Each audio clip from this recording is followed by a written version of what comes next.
Hoy vamos a comenzar una nueva serie de Primera de Pedro. Una carta que ha sido de gran bendición para mi vida y yo espero que lo sea para la suya también. Así que por favor, vayan conmigo a Primera de Pedro. Vamos al capítulo 1 y vamos a leer los versículos del 1 al 12. Cuando lo tengan, Primera de Pedro, está casi al final de sus Biblias. Primera de Pedro, capítulo 1, versículos del 1 al 12. Cuando lo tengan, pónganse de pie, por favor, en reverencia a la palabra del Señor. Y vamos a leer juntos. Pedro, apóstol de Jesucristo, a los expatriados de la dispersión en el Ponto, Galacia, Capadocia, Asia y Bitinia, elegidos según la presciencia de Dios Padre en santificación del Espíritu, para obedecer y ser rociados con la sangre de Jesucristo. Gracia y paz os sean multiplicadas.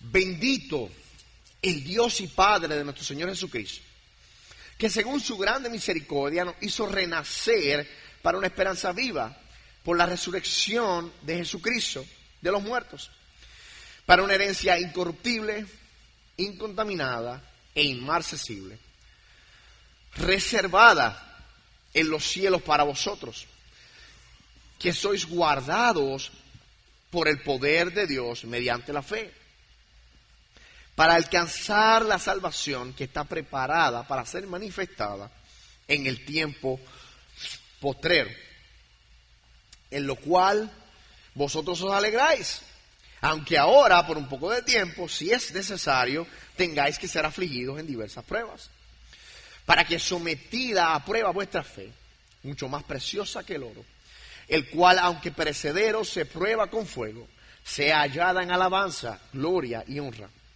cuando sea manifestado Jesucristo, a quien amáis sin haberle visto, en quien creyendo, aunque ahora no lo veáis, os alegráis con gozo inefable y glorioso, obteniendo el fin de vuestra fe, que es la salvación de vuestras almas. Los profetas profetizaron de la gracia destinada a vosotros, inquirieron y diligentemente indagaron acerca de esta salvación, escudriñando qué persona y qué tiempo indicaba el Espíritu de Cristo que estaba en ellos, el cual anunciaba de antemano los sufrimientos de Cristo y las glorias que vendrían tras ellos. A esto se les reveló que no para sí mismos, sino para nosotros, administraban las cosas que ahora os son anunciadas por los que os han predicado el Evangelio por el Espíritu Santo enviado del cielo, cosas en las cuales anhelan mirar los ángeles. Señor, gracias una vez más por tu palabra que nos has dejado y en vasos de barro nos permites enseñar. Te ruego, Señor, que nosotros podamos ver este texto tan precioso, de manera que nuestra visión se engrandezca sobre ti y sobre lo que tú has hecho por nosotros en Cristo. Que nosotros podamos ver la salvación tan grande que tú nos has dado en Él. Ayuda a mis hermanos, pero comenzando conmigo, a comprender y asimilar y a vivir esta verdad. Ayúdanos, Señor. Abre nuestros oídos, nuestro corazón, nuestro entendimiento, para que tu palabra, no el predicador, sino tu palabra, sea transformando la vida de cada uno de nosotros. Te lo pedimos, Señor, en el nombre de Jesucristo. Amén. Pueden sentarse, mis hermanos. Si usted recibiera o le dijeran que va a recibir una herencia de $1,000 millones en 10 años, $1 billón en 10 años, pero usted tiene que vivir en pobreza por esos 10 años, pero en 10 años va a recibir los $1,000 millones. Usted tiene que pasar necesidad, usted va a tener que sufrir lo que es la pobreza, pero usted viviría bien diferente porque usted sabe que usted va a recibir $1,000 millones en 10 años. Usted está seguro en donde está porque sabe lo que le espera. Usted sabe que usted va a recibir eso. Y al final de los 10 años, usted recibirá esa herencia. Y esa pobreza lo va a hacer valorar aún más eso que va a recibir. Pues mis hermanos, nosotros tenemos una herencia incorruptible que nos ha dado nuestro Señor, que es mucho más grande que $1,000 millones. Es decir, eso no se compara con la salvación tan grande que nosotros tenemos. Esa es la salvación que nosotros tenemos en Cristo.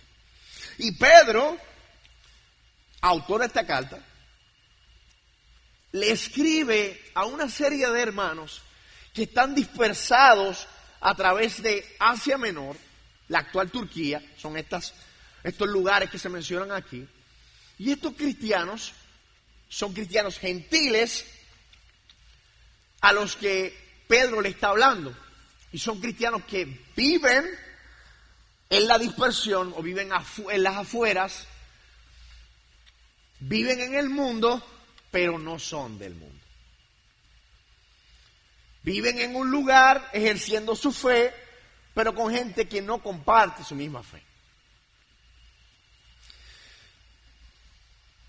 Pedro comenzó su ministerio a los judíos, pero no se quedó ahí, sino que así como el Señor dijo, me serán testigos a Judea, Samaria, hasta los confines de la tierra, Pedro ya llevaba tiempo en el que había compartido el Evangelio con los gentiles que estaban fuera de Jerusalén, y es a esto que él les escribe. Y este es un Pedro, es importante entender que este Pedro es muy distinto al Pedro que nosotros vemos en los Evangelios. Este es un Pedro que ya es maduro, Pedro que ha sido probado, que ha sufrido por años por la causa de Cristo. Es un Pedro experimentado, es un Pedro restaurado luego de haber negado al Señor Jesús. Pero un Pedro que ahora apacienta las ovejas como Cristo le dijo que hiciera. Y por años lleva haciendo esto. Entonces este Pedro, que tiene un carácter maduro, distinto al Pedro que veíamos, el Pedro impulsivo, el Pedro que se creía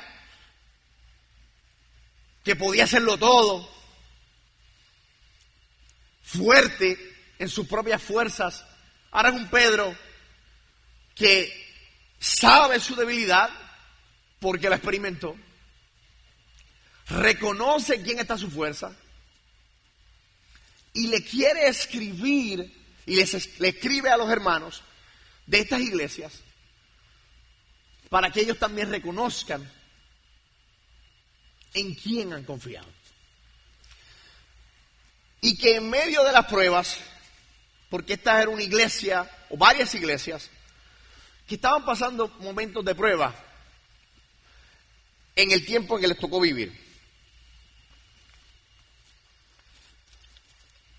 Y Pedro quiere que ellos tengan esperanza en medio de la prueba. Pedro desea que sus oyentes vean el sufrimiento y la persecución como un regalo de parte de Dios. Que ellos puedan ver que ese sufrimiento y persecución destruyen las falsas esperanzas y las distracciones y nos recuerdan y nos llevan a tener esperanza en Dios.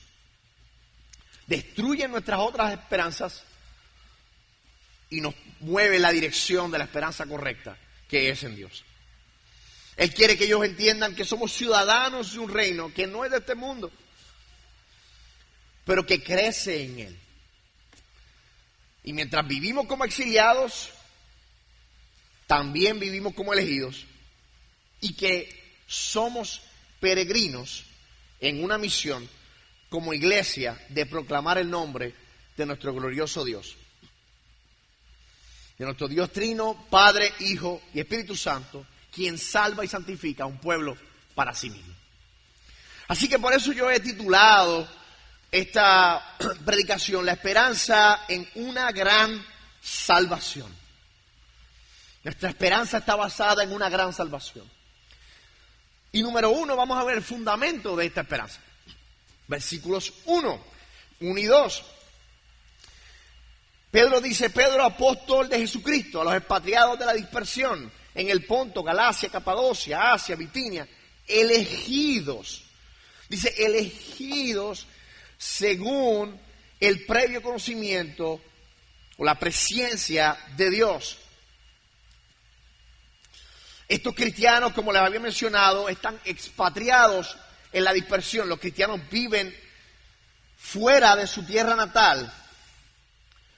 Es como una expresión de los judíos cuando fueron sacados de su tierra, de Israel, y fueron llevados al exilio, que les llamaban la dispersión. Pero de la misma forma le está hablando a los gentiles, dejándoles saber que ustedes, aunque viven en ese mundo, ustedes no son de ese mundo.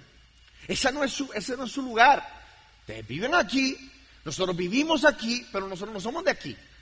Nuestra ciudadanía no está aquí.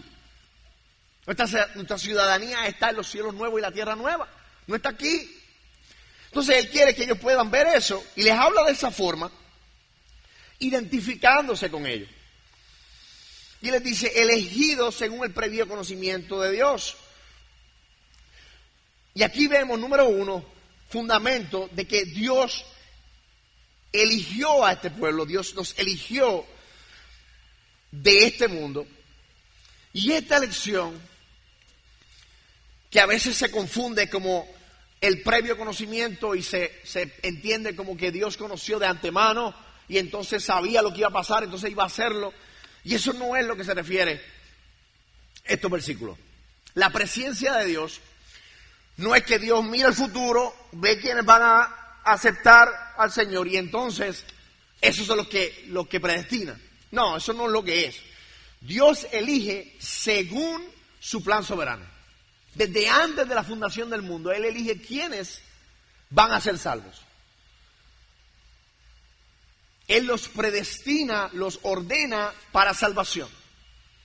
A unos vasos para honra y otros vasos para deshonra. Unos van a salvación eterna, otros van a perdición eterna. Dios en su soberanía tiene un plan establecido y lo hizo en base a su decreto, lo que Él determinó. Él no es informado en el proceso. Al pasar el tiempo, como somos nosotros, que tenemos que ser informados progresivamente, crecemos en el conocimiento. Dios no crece en el conocimiento, Dios lo sabe todo. Él no es informado por nadie, nadie le dice qué hacer. Él lo sabe todo. Y no tan solo lo sabe todo, sino que Él lo ordena todo. Todo está predestinado por el Señor. Todo está orquestado por el Señor.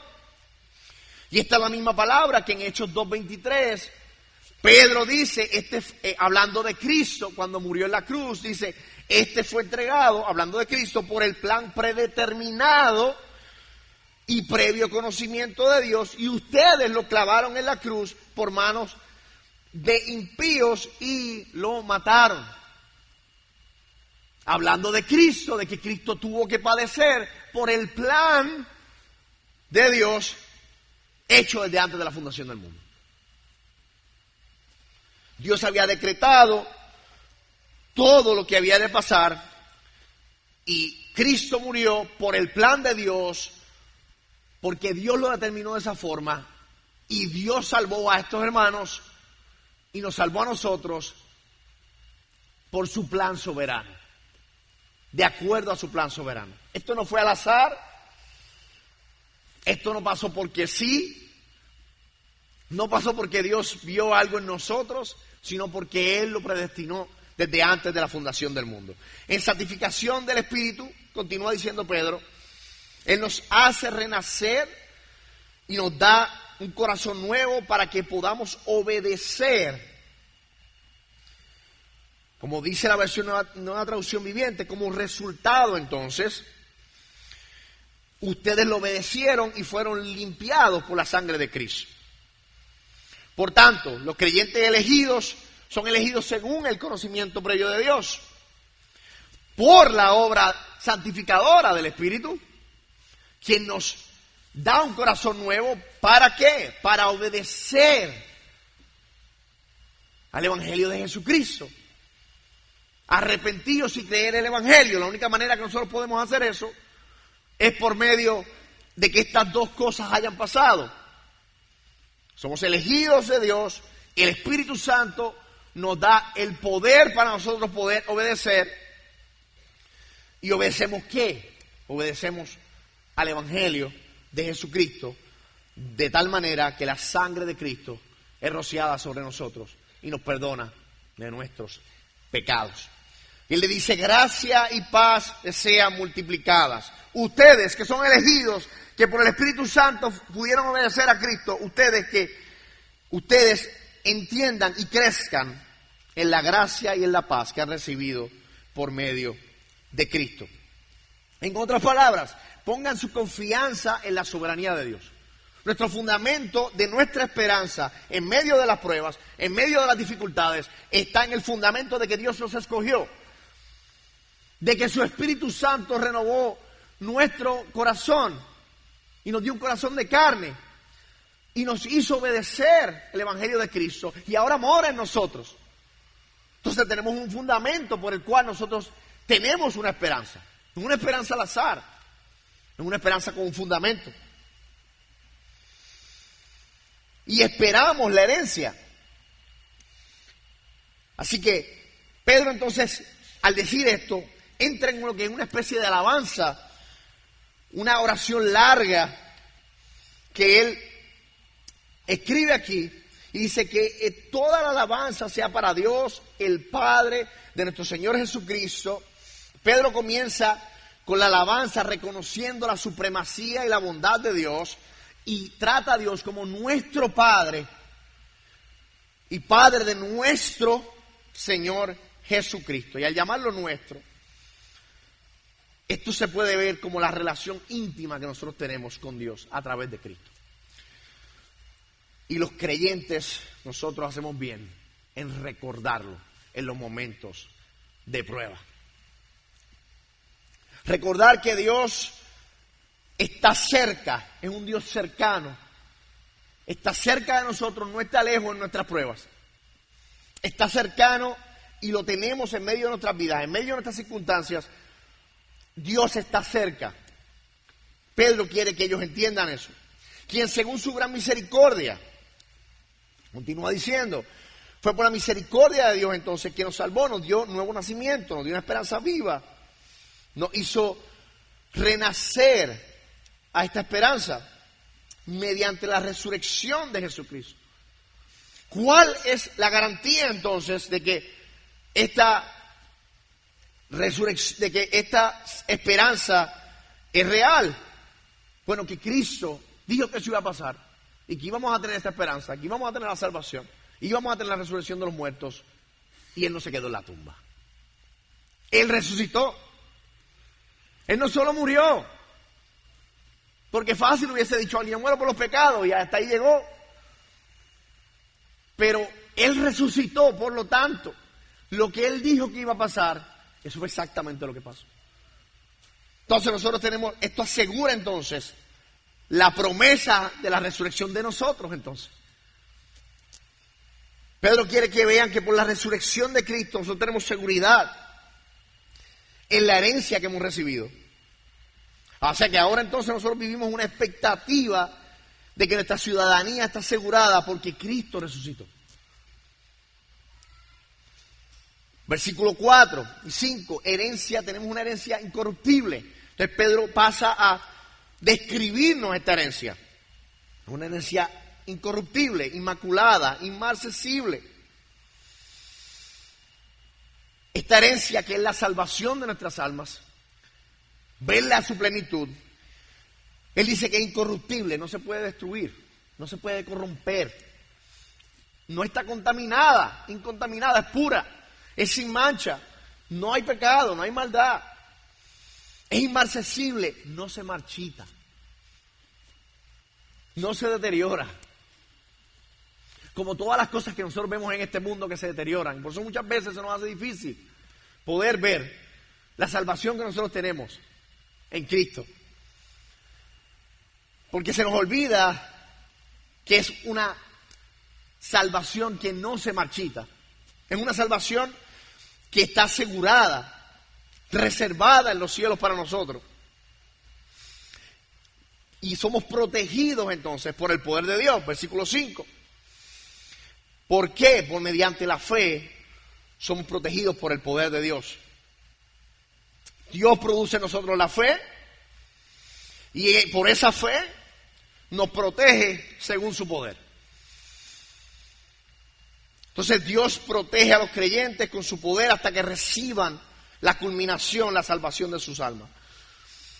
Para la salvación que está preparada para ser revelada en el último tiempo, de nuevo, Él está repitiendo y refiriéndose a la salvación final de nuestras almas, a la cual nosotros obtendremos en el final de nuestras vidas.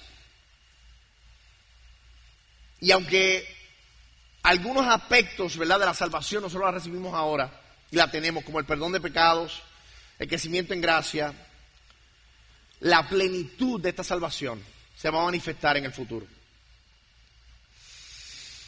Y continúa entonces en el versículo 6 y 7 y le dice, en lo cual ustedes se regocijan grandemente. En otras palabras, así que escuchando todo esto, sabiendo todo esto, que tienen una herencia que ha sido fundamentada en lo que en que Dios los eligió, en que les dio su espíritu para obedecer a Cristo y en que Cristo resucitó, entonces alégrense, de verdad. Alégrense, iglesia, contentos porque tienen una salvación tan grande aún en medio de las pruebas. Alégrense porque les espera una alegría inmensa. Aunque tengan que soportar pruebas en estos momentos por un tiempo breve. Estas pruebas demostrarán que su fe es auténtica. Pero reconoce la verdad que estos creyentes estaban pasando. Ellos están pasando pruebas como nosotros pasamos por pruebas. Y por eso esta carta es tan refrescante para nuestra alma. Porque es tan real hace 2000 años como lo es ahora. Todos pasamos por pruebas, estamos pasando por pruebas y necesitamos aliento. Y muchas veces nos preguntamos por qué son estas pruebas. Pero yo he creído en el Señor. Pero yo he depositado mi fe en Él y me dijeron que todo iba a ir bien. Pero no está yendo todo bien. ¿Qué pasa? Muchas veces no tenemos un entendimiento correcto de nuestra salvación y un entendimiento correcto específicamente de las pruebas y el sufrimiento. La palabra de Dios dice que el que quiere vivir piadosamente según Cristo Jesús va a padecer persecución. Va a sufrir por la causa de Cristo. Pero estas pruebas no se comparan con la alegría inmensa que experimentaremos en la eternidad. Pablo dice, esta breve tribulación momentánea produce en ustedes un excelentísimo peso de gloria. ¿Por qué? Él le dice breve. Dice, pero es que yo llevo tiempo aquí, llevo mucho tiempo en esta prueba. Breve porque no se compara con la eternidad. Si tú tiras un hilo en la eternidad, el tiempo que tú viviste en esta tierra ni se va a ver. Es minúsculo, es bien pequeño, es bien breve. Y eso es lo que recibiremos. Una eternidad con Dios. Así que las pruebas son temporales, pero son necesarias también. ¿Por qué son necesarias? Pedro dice, porque prueban nuestra fe. Demuestran que nuestra fe es auténtica. En medio de la prueba, el Señor nos sostiene. Al que es creyente y que el Señor ha salvado verdaderamente, y nos prueba a nosotros mismos que somos hijos de Dios. Porque no todos en la prueba que dicen ser cristianos van a mantenerse firmes. ¿Se recuerdan de los 3 terrenos? El terreno pedregoso, en donde creció la mata, y creció rápido, pero no tenía profundidad. Y vino el calor y las demás cosas, y se murió. Esa es la fe de muchos. No es una fe cimentada en la verdad, no es una fe cimentada en el Evangelio. Y es una fe que no es real, que aparenta delante de todos. Podemos verlo, parece, habla cristianés, se parece mucho a nosotros, pero no es de nosotros. Por eso en el momento de la prueba, cae, niega la fe, se va al mundo. El domingo pasado vimos el ejemplo de Demas. Demas parecía estar con Pablo, parecía ser parte del cuerpo de Cristo, pero en el momento de aflicción más grande, de persecución, ¿qué dice la palabra? Amó más a este mundo y se fue a él, porque su corazón no estaba centrado en el Evangelio, y no por su fuerza, sino porque es el Señor quien nos sostiene. ¿Y cómo podemos tener seguridad entonces? Porque en medio de la prueba nos mantenemos firmes. El Señor nos hace mantenernos firmes. No por nuestra fuerza, no nosotros mismos, sino el Señor mismo nos mantiene firmes y nos deja ver a nosotros que nuestra fe es auténtica. Y dice Pedro, continúa diciendo, más preciosa que el oro es nuestra fe, aunque es probado por fuego. El oro es probado por fuego, pero es perecedero, como quiera puede ser destruido, pero nuestra fe no. Es purificada por el fuego, similar al oro, y es fortalecida en el oro.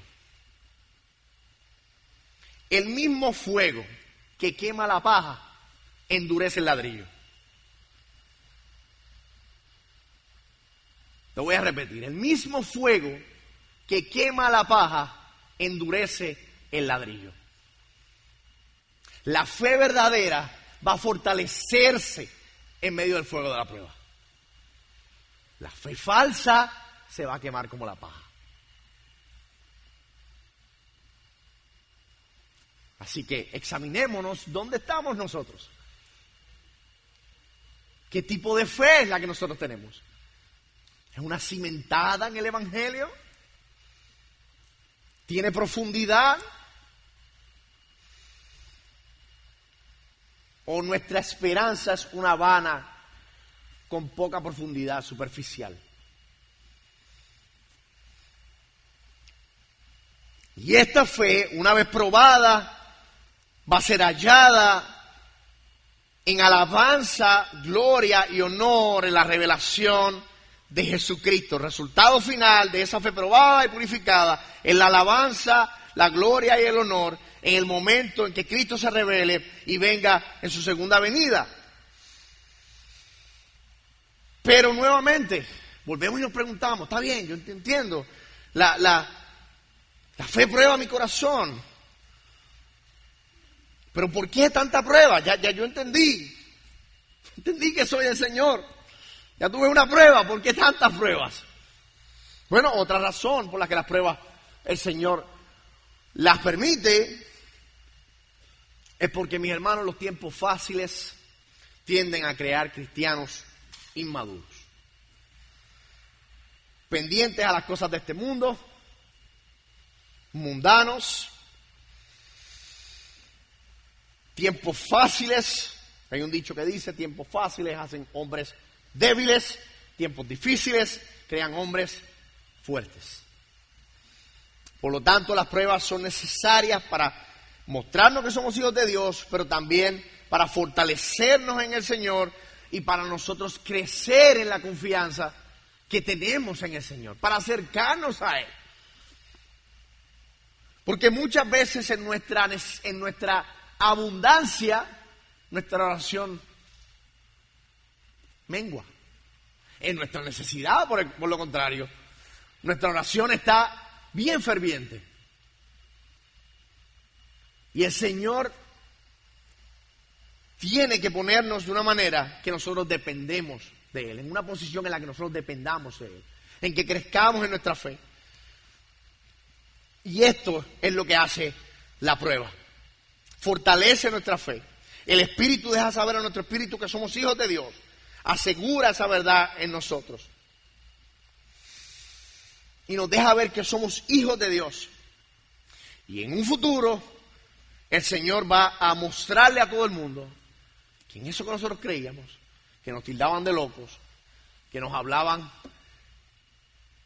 que nos ridiculizaban, porque creíamos en la nada, porque ellos no veían,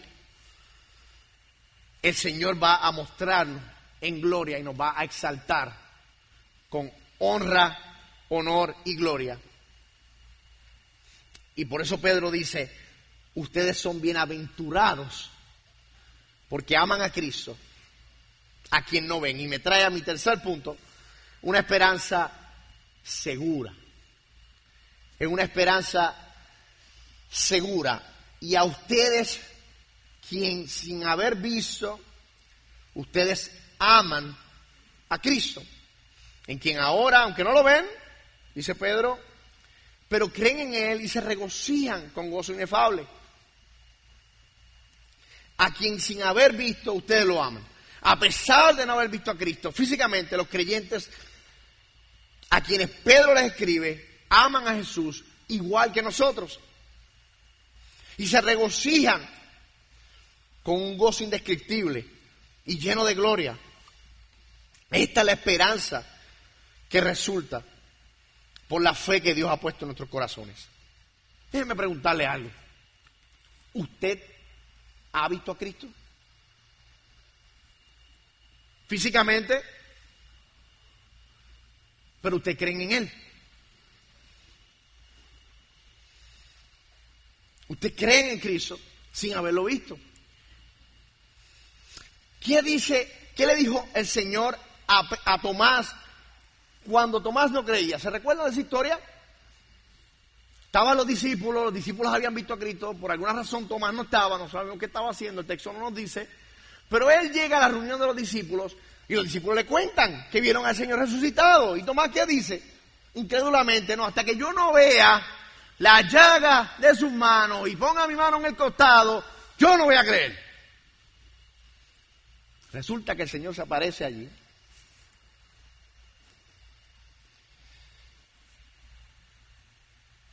Y se le muestra a él y le dice: Tomás, aquí están mis heridas, pon tu mano en mi costado. Yo dudo mucho que Tomás haya puesto la mano en el costado.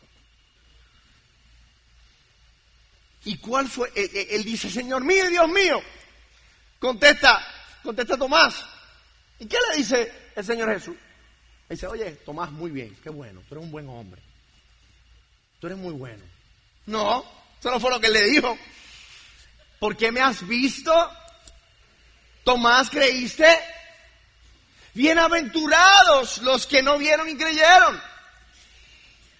¿Tú has creído sin haber visto a Cristo? Dichoso eres, feliz, bienaventurados ustedes son, que no hemos visto a Cristo y hemos creído. Y ese resultado de nuestra fe es la salvación de nuestras almas. Ahora no solo tenemos una seguridad, en la esperanza, sino que esta esperanza, además de estar segura, está garantizada.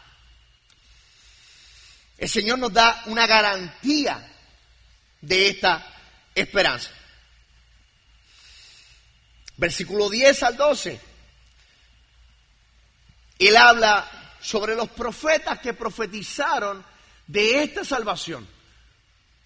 Desde el tiempo de antes, muchísimos años, hasta miles de años atrás, profetizaron sobre la salvación que nosotros hoy tenemos.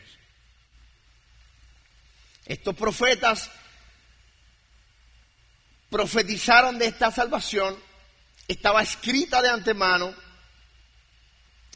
y estos profetas profetizaron de esta gracia, y Pedro quiere hacerle entender a los hermanos aquí, a los quien le escribe esta carta y a nosotros, que aunque estos profetas, siendo Isaías, que en el tiempo de él se menciona Isaías, no había nadie como él. Él era quizás el hombre más piadoso en todo Israel. Jeremías, Daniel, que todos nos identificamos con muchos de ellos. Y los vemos como grandes obras del Señor, que el Señor utilizó. Ellos no tuvieron lo que profetizaron. Ellos escribieron sobre esto. Dice aquí que ellos diligentemente inquirieron, ellos averiguaron, ellos trataron de entender lo que escribían, pero se les reveló, se les dijo que no era para ellos a quienes ellos estaban escribiendo.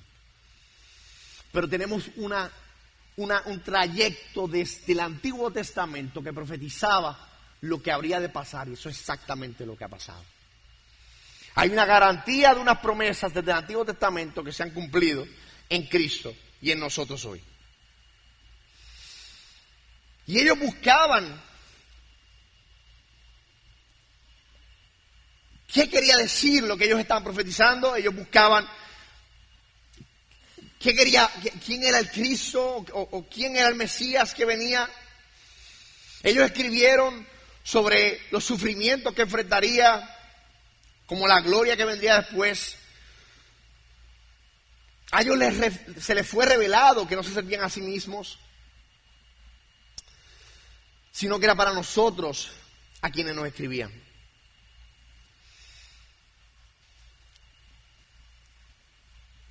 Nosotros podemos ver a Isaías en lo que escribió.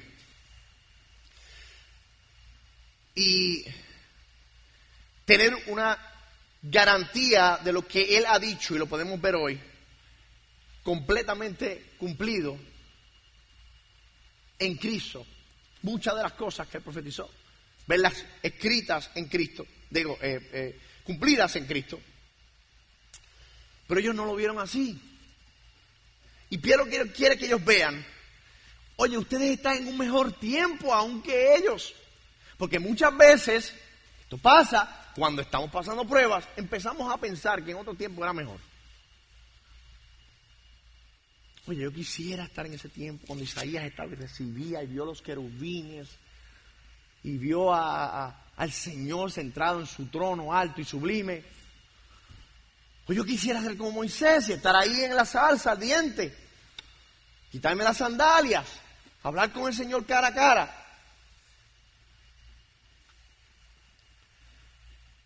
Y tenemos que entender que ellos tuvieron una profecía en parte. Ellos no saben lo que nosotros sabemos hoy, no sabían lo que nosotros sabemos hoy. Ellos trataron de averiguar, ellos trataron de ver, pero su revelación se quedaba corta.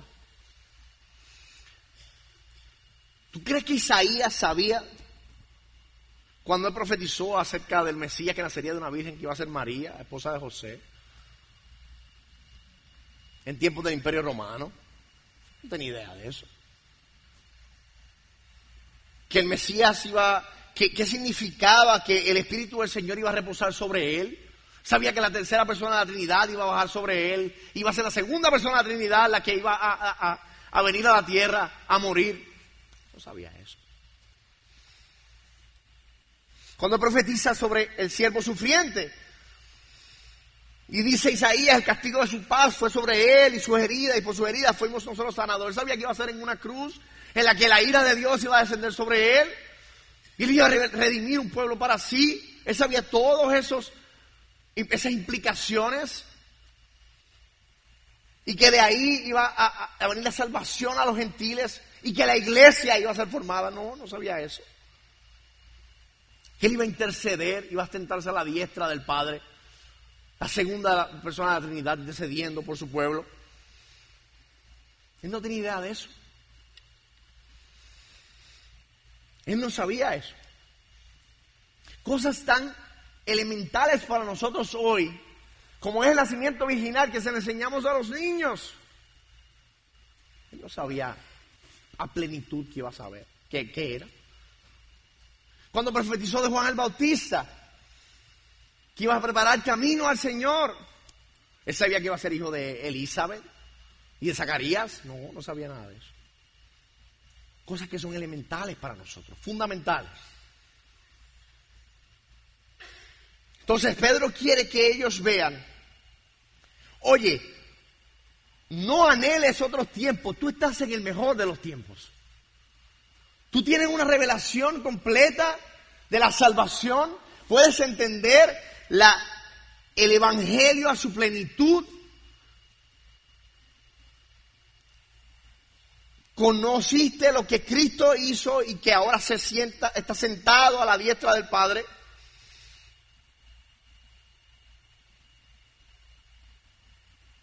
Cosa que los ángeles anhelan mirar. Eso me impresiona. Todo es tan maravilloso, todo es tan increíble, que aún los ángeles observan con gran expectación cómo suceden estas cosas. Aún los ángeles se asombran con el plan de salvación que Dios ha hecho, como Dios ha descubierto todo el plan. Aún los ángeles se asombran al ver la iglesia. Y nosotros somos parte de eso. Alégrate, iglesia.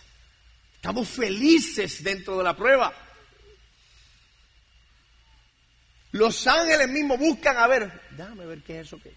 Wow, mira lo que está pasando ahí. Eso es lo que Pedro nos está diciendo. Porque los ángeles son omniscientes, ellos no lo saben todo. Ellos ven las cosas a medida que van sucediendo. Pero ellos no conocen el plan entero de Dios.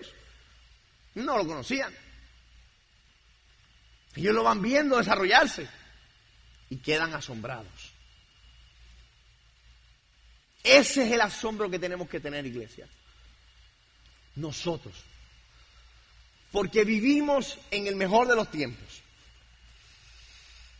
Vivimos en un tiempo en donde tenemos todo el canon de la Biblia completado. Los profetas no lo tenían.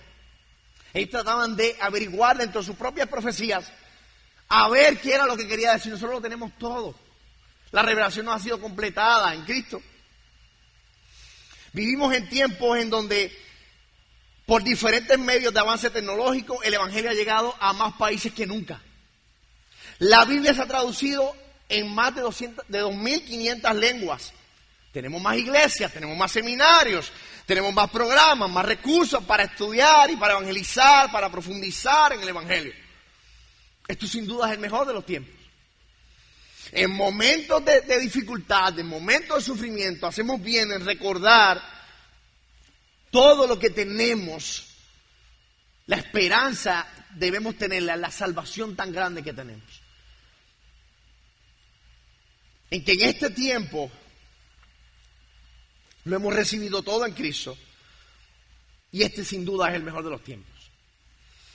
Así que alégrate, iglesia.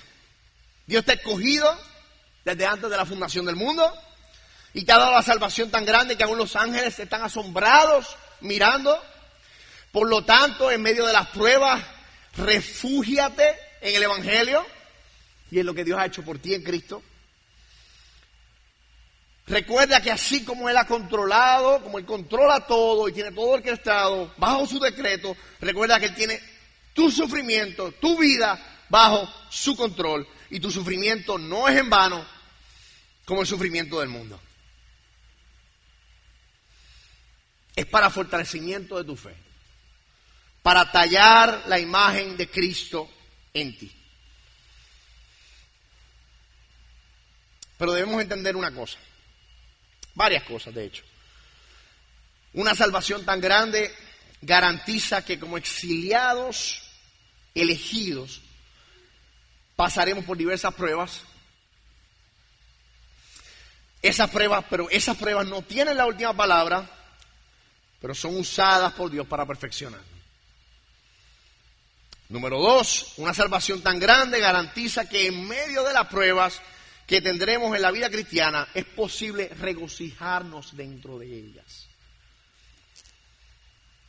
Dios está refinando nuestra fe como el oro, como un diamante, por medio de las pruebas, y nos garantiza que nos va a proteger en medio de ellas. Por lo tanto, esto es un gozo, un privilegio, pero una advertencia. No tengamos una idea errónea de lo que es seguir a Cristo. Pedro quiere que lo tengan estos hermanos, quiere que lo tengamos nosotros hoy.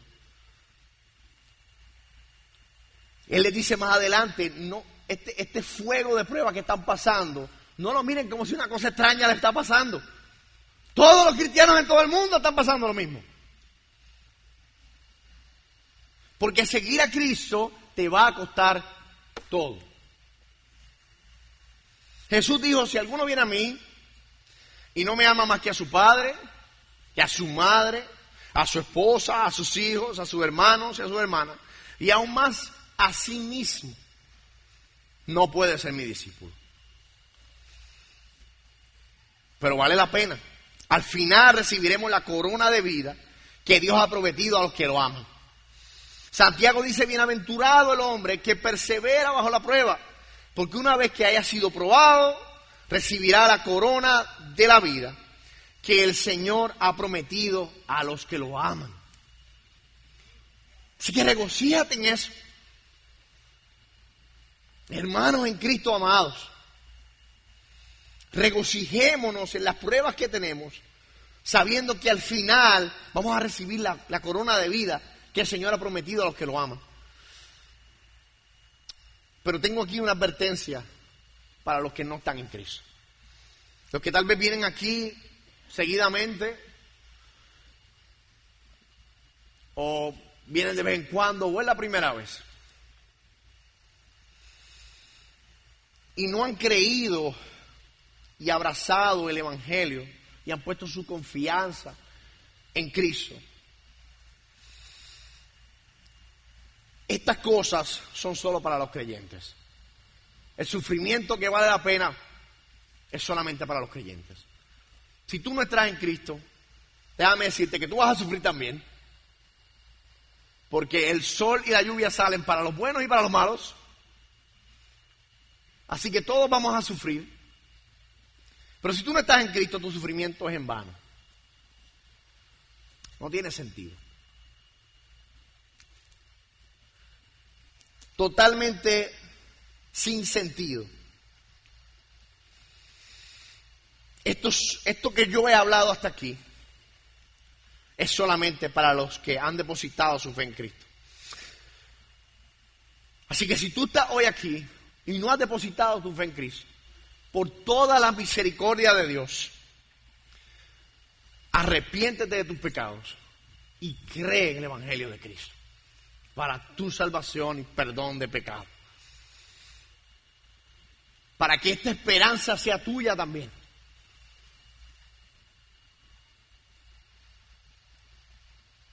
Hermano, les dejo con esto. Recordemos que si el Hijo de Dios, que si Dios dio a su Hijo, Cristo, para darnos vida eterna, ¿cómo no nos va a dar con Él todas las cosas? Él es soberano sobre todo y nada se escapa de su mano. Así que a los que estamos en Cristo, ¿quién nos separará del amor de Cristo? ¿Tribulación? ¿O angustia? ¿O persecución? ¿O sufrimiento? ¿O hambre? ¿O persecución? ¿O desnudez? ¿O peligro? ¿O espada? Como está escrito, por causa de ti somos muertos todo el tiempo, somos contados como ovejas de matadero. Pero antes, en todas estas cosas, somos más que vencedores por medio de aquel que nos amó, por lo cual estoy seguro, iglesia, estoy seguro de que ni la muerte, ni la vida, ni ángeles, ni principados, ni potestades, ni lo presente, ni lo porvenir, ni lo alto, ni lo profundo, ni ninguna otra cosa creada nos podrá separar del amor de Dios que es en Cristo Jesús, Señor nuestro. Amén. Iglesia, regocíjate en la esperanza viva que tienes en Cristo. Acompáñenme a orar. Padre Santo y Dios bueno, te damos gracias, Señor, por tu palabra. Porque ¿qué sería de nosotros sin ella? Estaríamos perdidos, sin rumbo, sin brújula, caminando en esta vida sin sentido.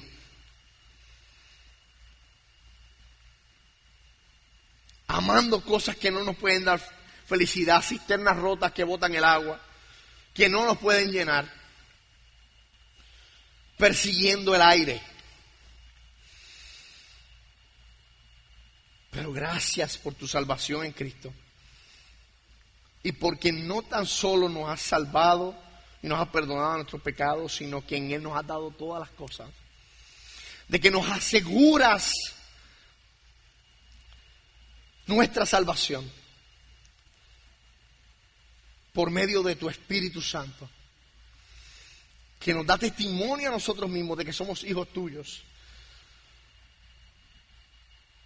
De que no importa lo que suceda en nuestras vidas, el sufrimiento, la persecución, enfermedad, muerte, no nos puede separar del amor de Dios en Cristo, del amor tuyo en nosotros. Así que, Señor, te damos gracias por la esperanza viva que tenemos en ti. Te damos gracias porque no es una esperanza en vano, no es una esperanza como el mundo la tiene. No es una esperanza de que las cosas van a estar bien porque sí, sino porque tu palabra lo dice. Porque tú nos garantizas que al final todo obrará para bien. A los que tú has elegido, que han confiado en tu Hijo Jesucristo. Gracias, Señor. Porque nuestra esperanza está puesta en Jesús, no en cosas efímeras. Gracias, Señor. Tus promesas son selladas. Porque Cristo resucitó de los muertos. Tú aprobaste el sacrificio como aceptable delante de ti cuando lo resucitaste de los muertos. Y nuestra seguridad está puesta en esa verdad. Gracias, Señor, por la salvación tan grande que tenemos en Cristo. Y por los méritos de Él, únicos méritos, el único que tiene méritos, por la obra de Cristo, es que nosotros hemos orado hoy. En el nombre de Jesús. Amén.